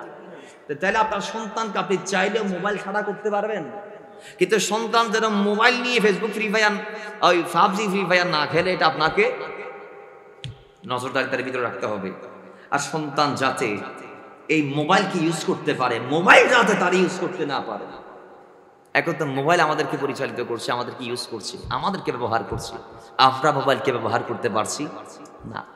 আমরা এখন যারা আছি, যাদের হাতে এক কথায় অ্যান্ড্রয়েড আছে, সকালেও, বিকালেও, জুহুরেও, আসরেও, মাগরিবেও, এসা মসজিদের ভিতরে গিয়ে দেড় সুন্নত করে 2 রাকাত এটা হয়তো মোবাইলে ঢুকিয়ে কেনা চায় না, ফেসবুক শরীফত কি চলে না চলে, কথা ঠিক কি না? মসজিদের ভিতরে গেছে, একানো ফটো সেশন, আজকে জুমার নামাজ, এটা নফারেতে নামাজ বেগুনের তিয়া করে ইমাম সাহেবের আগুন দিয়ে এখন সেলফি তুলে ফেললেই। তাহলে আমাদের দিনটা আজকে এরকম হয়ে গেছে, খানে আবার উঠানে যাই, মোবাইলে ব্যস্ত। ইমানদার করে মোবাইল এটা যাই যে মূল্যবান টাইম বানানো মোবাইলে দিতে লাগবে না। আজি সাহেব মোবাইলটা বন্ধ করিয়ে ছবি, ঠিক আছে, স্মৃতিচারণ একটা ছবি তুলুন না, এখানে আবার সামনে দিয়ে মোনাজাত ঘুরিয়ে একটা ছবি তুলুন, স্মৃতি ধরার আছে তো ইয়েনসা দেখায় ওনার ফরক মধ্যে সা অফু জীবনে তো একবার ওইলে যাই তার সোনা আল্লাহ তাআলা ফরিয়াদ করি ভিতর বাপ একবার গেইলাম ফোয়ারে শিক্ষা দিবে লাই অফ তাকান প্রোগ্রাম। কিন্তু আপনি বাকিটা সময় কেউ, আমরা দেখছি কেউ ফেসবুকে লাইভ আর লাইভ, লাইভ আর লাইভ, এইখানে এইটা, ওইখানে ওইটা, এইদিকে এইটা, ওইদিকে এইটা। তা আপনি গেছেন 15 দিনের লাগে, এখানে 1500 লাইভ করে দিয়েছে, তো হইছে এখন ওমরা হইছে। এটা তো আপনি তো শুয়ের জন্য গেছেন, শু অফ করেছেন, আপনি আল্লাহর জন্য জান নাই, রসুলের জন্য জান নাই। ইমাম মালিক জুতা দিয়ে হাঁটে নাই মদিনায়, আপনি মোবাইল নিয়ে ঘুরেন ওইখানে, যেটা নিয়ে আপনি বাথরুমও যান, কথা ঠিক কি না? আল্লাহ বুঝার তৌফিক দান করুন। এগুলো শিক্ষা দিতে হবে সন্তানদেরকে, এই টেকনোলজি ব্যবহারের আদব কায়দা শেখাইতে হবে। 20 নং সর্বদা ভয় ভীতি প্রদর্শন না করে সন্তানদেরকে টাইম দিবেন, বন্ধুত্বপূর্ণ আচরণ তাদের সাথে করবেন, তাদেরকে শেখাবেন, তাদের যেগুলো অভিযোগ আছে যেগুলো আপনি শুনবেন, সন্তানের চাহিদা পূরণ করার দরকার আছে, তবে পূরণ করতে গিয়ে যাতে এমন কিছু আপনি তাকে দিয়ে না বসেন যেটা আপনার সন্তানের অদূর ভবিষ্যৎকে একদম নষ্ট করে দিবে, জিনিসগুলো মাথায় রাখবেন। হ্যাঁ, সন্তানকে আদেশ নিষেধের পাশাপাশি ভালোবাসা দিবেন এমনভাবে যাতে আপনার সন্তান সবগুলো আপনার সাথে শেয়ার করতে পারে, কারণ একজন সন্তানের জন্য তার মা আর চেয়ে আর কোনো ভালো বন্ধু হতে পারে। এইভাবে যখন আপনি আপনার সন্তানকে এটা ভালো বন্ডিংয়ে, ভ্রাতৃত্বের বন্ধনে যখন আবদ্ধ করে রাখবেন, ভালোবাসার চাদরে যখন আবদ্ধ করে রাখবেন, আপনার সন্তান ওয়াল্লাহি আমি কথা দিচ্ছি আর বিপাকে যাবে, আর বিপাকে যাবে, মিসগাইড হবে, পদচ্যুত হবে, বিচ্যুত হবে, সৎপথ থেকে বঞ্চিত হবে না। আর আপনি যদি সারি দেন তাহলে সে বড় সুদখোর হবে। তো সুদখোর হলে লাভ কি করে? সুদখোর হলে লাভ হয়েছে যে নবী বলেছেন সুদের বড় বড় 70টি গুনাহ আছে, তন্মধ্যে সর্বনিম্ন যে গুনাহ সেটা হচ্ছে নিজের মাকে খানে কাবার ওখানে নিয়ে গিয়ে মাকে বিয়ের পিড়িতে বসানো এবং বিয়ে করার পর মায়ের সাথে খানে কাবার ওখানে বিচার করা, জানা করা, নাউজুবিল্লাহ। তো সুদ খাইলে লাভ এটা, সুদ খাইলে লাভ এটা। হারাম খাইলে লাভ কি? আজকে যে আপনার আমার সন্তান, আপনার আমার সঠিক গাইডলাইন না পাওয়ার পেছনে তারা এমন নষ্ট হয়েছে, তারা হারাম উপার্জন করছে। লাভ কি? কই লাভ এটা। হারাম খাবেন, শরীরের উপর পুক্ত করবেন, মাংস বাড়াবেন, ওয়াল্লাহি আল্লাহ নবী বলেছেন ওই হারামের টাকায় উপার্জিত মাংস খোদার কসম কোনোদিন জান্নাতে যাবে। তো শরীরের একটা মাংস যদি জাহান্নামে যায় হারামের সাথে রিলেটেড হওয়ার কারণে, বাকিটা কি জান্নাতে যাবে? ওই আরাম লাগিয়ে দিয়ে বেগি নষ্ট করি আর আল্লাহ জাহান্নামে মারিবে বান্দাই। তো হারাম খাইলে লাভ কি? করে লাভ একটা। তো হারামের 1 টাকা দিয়ে আপনি জামা বানাইলেন, নবী বলে গেলেন 9 টাকা হালালের, 1 টাকা হারামের, অর্থাৎ 10 টাকা দিয়ে জামা খরিদ করলেন, জামা বানাইলেন, সেখানে 9 টাকা হালাল, 1 টাকা হারাম। 9 টাকা হালালের হওয়ার পরেও সেখানের ভিতর 1 টাকা ঢোকার কারণে হারামের পুরো কাপড়টা হারামে রূপান্তর হয়েছে, পরিণত হয়েছে। আল্লাহর হাবিব বলছেন ওই পোশাক দিয়ে যতদিন আল্লাহকে ডাকো সমস্যা নাই, সিজদা দাও সমস্যা নাই, একটা সিজদাও আল্লাহ কবুল করবে। তো হারাম হয় লাভ আছে না? হাদিসে বাকাদা শানবে হদারা সওয়ান জিনিসের ব্যাপারে তোমরা যদি গ্যারান্টি দিতে লাই তোমরা জান্নাতের গ্যারান্টি দি। তোর মধ্যে একখানো যে তোমরা 2 হাত দিয়ে হারাম উপার্জন ন করিবে, হালাল উপার্জন করো, আল্লাহ আর বুঝিবুর তৌফিক দান করুক। এটা প্রথম জিয়ান শর্ত রসুল দিকে ইয়ে নইতে জাবানোর হেফাজত করো, গীবত ন করিবা, মিথ্যা ন হইবা। তাহলে আজ ইয়ারা সমাজে দেখা যাচ্ছে শুধু মিথ্যার মিথ্যা, মিথ্যার মিথ্যা, একখান মিথ্যারও সত্য বানাইবে লাই, হাজার গান মিথ্যা আর আশ্রয় লই। আল্লাহ পাক আরে পরিবর্তন করি দোক, জীবনটা পাল্টাই দোক। আল্লাহ আরে পরিবর্তনের মাধ্যমে সমাজের পরিবর্তন করি দোক, আর পরিবার পর্যন্ত আল্লাহ আপনি হেফাজত করুক। চাইলে আপনি আমি ওই যে প্রথমে যেটা বলেছি, এক একজন যদি আমরা চেঞ্জ হবার সিদ্ধান্ত নিই, সামনে আগাই, ইনশাআল্লাহ সমাজে যেই পরিস্থিতি আছে ইনশাআল্লাহ একদিন দূর হয়ে যাবে। আল্লাহ আমাদের জীবনকে পরিবর্তন করে দিক, আমিন। নবীর সুন্নাহ দিয়ে, আল্লাহর দ্বীন ইসলাম দিয়ে যাতে আমরা জীবনটা সাজাইতে পারি, আল্লাহ আমাদের সেই তৌফিক আনায়ত করুন। আসুন দাঁড়িয়ে নবীকে সালাম দিই, ইয়া নবী সালাম, ইয়া রাসূল।